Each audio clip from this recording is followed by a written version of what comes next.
All right, so I'm sitting here with Mr. Sean Foley. Nice to see you again. Hi guys. So this is a little segment just talking a little about junior golf and junior elite golf. And at a school we have kids between 15 and 19 years old. And after school they're usually heading to college. So you have been, you've been around for a long time and worked with a lot of good players and youngsters as well. So what would you say if you would say like 3 things that's super important that you would think if you're heading to college and pursuing your career? What are the things that you say this is truly important? Truly important. I think one of the main things, right, is that a lot of kids have fallen into is they want to play college golf so bad that a lot of times they'll go to a school that doesn't have great education system. Yeah. So it depends. Like for a lot of people, they have no fallback plan. They want to play golf. Yeah, for sure. So they're going to be in golf one way or another. So I think that it's not just about having your name on your bag. It's a huge decision that you have to make. Yep. Especially when you're coming from Sweden Yeah. to America where the culture is so different. And so the other thing I would definitely do is, if a school is interested in you, is make sure that you do a lot of due diligence in trying to speak to players who are there or ex-players to see how the coaches work. Yeah. Because the thing is, life is full of the good, the bad, and the ugly. And it's very easy when you first meet a coach to see the best side of them. For sure. And they're going to put the red carpet out for you and you're going to think everything's great. And then you have a couple bad tournaments and realize that your coach isn't as supportive as you thought he was. So that's a big deal too, right? Yeah. Because to me, the thing is, for someone like your coach who's been coaching you for many, many years and has a very good understanding of you, you have to get it to the point that when you go to college, that coach is to help you there with discipline, manage your travel schedule, make sure your schooling's going fine. But their job is not to coach you. Yeah.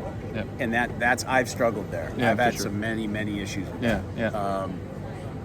And so, but then again, you're not going to be able to have it perfect, and you're going to have to learn to overcome adversity, and that's where wisdom comes from. So it's not going to be perfect, but one, really have due diligence on the program and try to speak to people who've been there. Now, obviously, you can't take everyone's opinions for life. You have to go through yourself. Yeah. But if you get 7 I wish I didn't go there, and 3, it was great, then you can make your choice. So I think that's important. I think being able to be close enough to the facility that you're going to practice at. Yeah. For example, like going to some of the schools in LA is great. Yeah. LA is awesome and the schools are great, but the practice facilities are almost an hour away in traffic. So you're going to have schoolwork to do.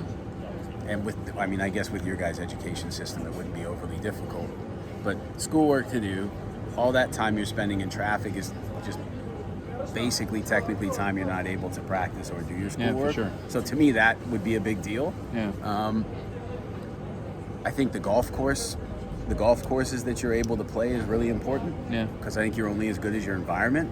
So what I see with a lot of schools now, they have simulators and TrackMans and all the fancy stuff. Yeah, all the equipment. But Ben Hogan was Ben Hogan without even a coach and never saw a swing on video. Yeah. So, I like the equipment too. Yeah, for sure. But golf is golf. Yeah, yeah. And so making sure that the practice facilities, are decent, but more so that the course that you're playing is and it depends. Like if someone's going because they love golf and they want to get education, and then their plan is to go in the business world, then you're going to make that choice differently. Yep. If your plan is to be the next Ludwig Ahlberg or Henrik Stenson or anything like that, then it might be a little bit more golf-centric, but make sure that it's going to suit what it is that you need. Some players don't need a lot of time on the range. Some players do. There's not really right or wrong in that as long as you're doing what's right for you. Yeah, yeah. No, for sure. And how do you suggest that the players keep on working with people in States or back at home, and how do you suggest you do with your team that supports you? Well, it's because it's been a little bit different now since you can do a lot of work online as well, and like I said, most coaches at college, they were actually not coaches in that sense that they work with the players. They shouldn't be. No, so I think look, I think with the advent of technology and the fact that you've created a language and understanding with them for all that time, starting to work. Some parents will be like, well, they're going there, so I think they should work with a coach closer to them. Yeah. That's so dangerous because, I mean, you got a 1 out of 10 chance in that working because they don't know you, they don't know where you're from. It's going to take time to learn your swing. It's going to take time to learn kind of what you do, and this is not a time where you should be learning any of that. Yeah, So how do you continue to progress in your game? Yeah. So you just got to be, you just got to be careful. Like what I've learned in life is that, people think the grass is greener on the other side, but it's just the same green. So if you're getting a college scholarship to an American school and you're already a great player, then you need to look at who's in your circle right now and keep that circle really small. Okay, You can't. A lot of players out here, they have elephant ears, and so they hear everything that's said to them, and as soon as they lose their own voice, that's pretty much game over. Yeah, and a lot of people wanting in. Of course, yeah. Absolutely. So absolutely. Yeah. So it's heading over. That's a big choice, and making sure that you're being aware of the place you're going to, how the coach is, and the surroundings, and all those things is a super important thing.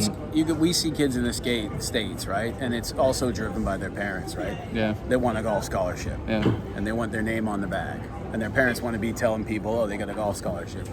And then they go to a school that's in the middle of Mississippi. Yeah. And they're from Toronto. Yeah. And Toronto's going to be more like Stockholm from a culture standpoint. Yeah. Educated, open-minded.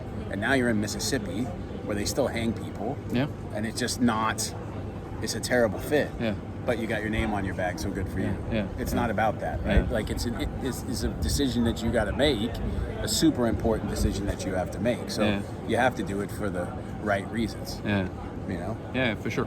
And I don't think you have to do it to become a world-class player whatsoever. But, to be able to be away from home, to get a completely different experience, to learn how to be disciplined and organized on your own, I think that's what college does more than anything. But the ability to be around players. Also, I think as it relates to going to schools, unless you're absolutely wherever you're going to go, you're going to be the number one player. Yeah. Don't be afraid to go to a school where you're going to have to work hard to make the team, because we can coach them to a certain point, and then the environment's coaching them all the time, and then when they're around other players and they have to level up, to be around people who are better than you initially is a very good way to be, because that gives you the opportunity to learn so many different things and then be able to compete. Yeah. So I got parents who they don't want their kid not to start. Yeah. And I'm like, man, you want him to you want him to have to bleed and fight to make this team. Yeah. That's important to me. Yeah. And what I've seen too is like with college, because I work with the University of Florida and a couple other schools, is a lot of those kids who've come in and they were like on a partial scholarship have become the best player on the team 4 years in. Whereas the kids who came in who were the best in the country at that time, golf hadn't been difficult yet. Yeah. Well, then it did become difficult. Yeah. And they're not the best players on the team anymore. Yeah. So it's kind of, you want to see I think you want to see. They have not really struggling yet. Yeah, like a guy like a Ludwig is a unicorn. That's very rare. Yeah. Very rare. Yeah, for sure. Right? Yeah. So as you keep moving and keep moving and keep moving, yeah. I think that's important too. You want to be at a place where everyone around you is as good or better than you, so you can continue to get better. Yeah, for sure. Justin, there's a bunch of guys out here on tour who play golf with their friends. Yeah. And then there's all the young guys who came out and begged Tiger to play practice rounds, and they wanted to learn. Yeah, for sure. Yeah. Yeah, I see that. So I know that you've been working with Justin for quite a long time. So because he was kind of like, when he started up coming out, he was a super talent coming out, and he went into a little bit of rough time going on tour. So going back to his career a little bit, what would you say about that? Well, he almost won the British Open at 17. Exactly. And I think that what happened with all that was, he was the next Tiger Woods. Yeah. That's how they wrote the articles. Yeah, I know. And so he had all that pressure that he put on himself. Remember, like, pressure is self-induced. Even if it feels like it's coming from outside of you, it's still coming from inside of you. So he put the pressure on himself, the expectations, a lot of media attention. He's 17 years old. Yeah, he's young.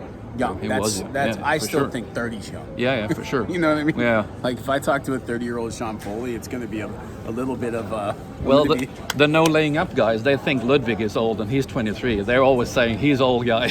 I'm like, well. Yeah, exactly, right? But I think with Rosie is that, he kind of came out and had some struggles and then started tinkering to get rid of the pain. Yeah. And it got worse and worse and worse. Yeah. And so when I started with him, I just felt there was really no principles to his understanding. Yeah.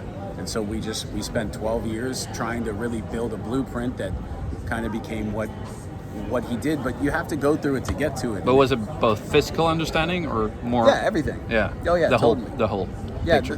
the whole. Yeah. I think it is 360 degrees. Yeah, And the slices in the pizza are all different sizes. Yeah, for sure. And so. But I think that he to this day is really grateful when he looks back at what he went through. Yeah.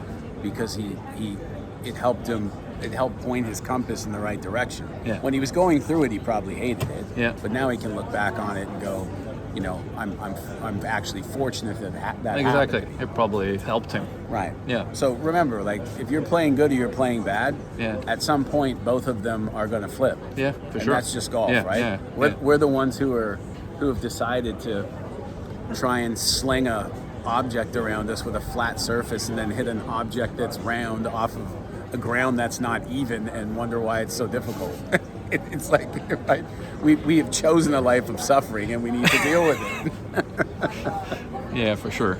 Yeah. No, it's been amazing following you guys on the side because watching golf and watching him like going on that journey and seeing where he's at right now and through the years that he's been playing, it's been amazing to see him. Yeah. And I've seen you guys doing a pro. great job together and it's been really fun. He's a pro. Like we were the first guys to use a TrackMan out here, first guys to do blood work. Yeah. I mean, the one thing about Justin Rose is when he retires, he'll be able to look in the mirror and say, you know what, I gave it my all. I did. Yeah. And what else would you want? Yeah, for sure. No regrets. Yeah, exactly. Yeah.